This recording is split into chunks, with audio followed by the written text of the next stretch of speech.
campus. Rob. Erica, the Vrain Valley School District says it does take sex assault seriously. We know it's disciplined the boy involved and has a safety plan for the girl. But that safety plan keeps the victim and her perpetrator on the same campus where she still sees the boy.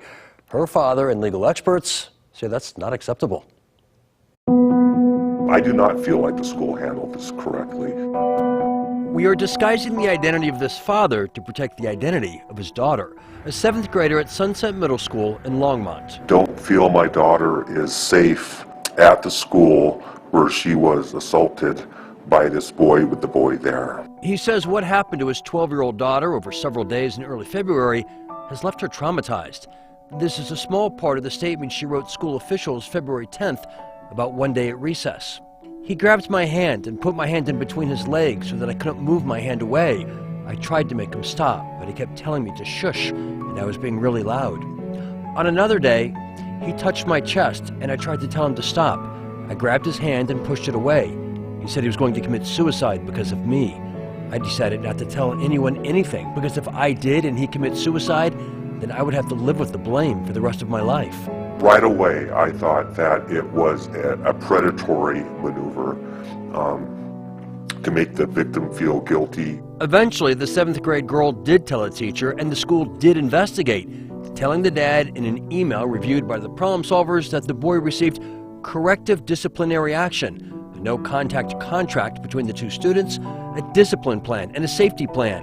The boy won't be permitted to be in class or at lunch or recess with the girl, and she will have a safety plan so that she knows where to go when she needs support. The school is not doing anywhere near enough to protect this child. Igor Rakin is a civil rights attorney who has litigated sexual assault and inappropriate touching between students. Actually, I've defended kids who are accused of much less than what this kid is accused of, and they went through the expulsion process. The girl's father is not asking for expulsion, but he does want the boy moved to another school, especially after what his daughter experienced earlier this week when she walked past the boy in the hallway. He looked at her really, really bad. She got really, really scared and started crying in the hallway.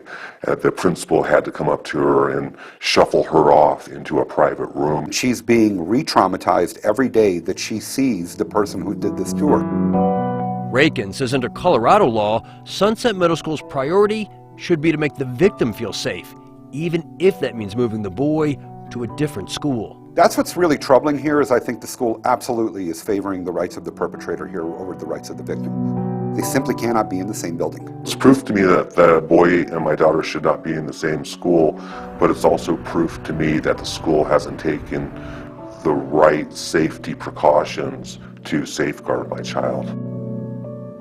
Now, in a statement, the Vrain Valley School District tells us that due to federal law, FERPA, the district is prohibited from sharing any information related to student discipline and/or student records. The safety and well-being of our students is our highest priority, and it is always our policy that whenever the district receives allegations of sexual misconduct, to immediately involve local law enforcement. So they say that. Do we know if local law enforcement was ever contacted here? We do, Jeremy. The father has in fact had multiple conversations with the school resource officer, but he says he felt discouraged from pressing charges, being told that prosecutors probably would not file sex assault charges against a minor, maybe false imprisonment at most. But the father has decided to move forward with those false imprisonment charges because he wants some accountability for the boy. No word if the district attorney will even accept such a charge.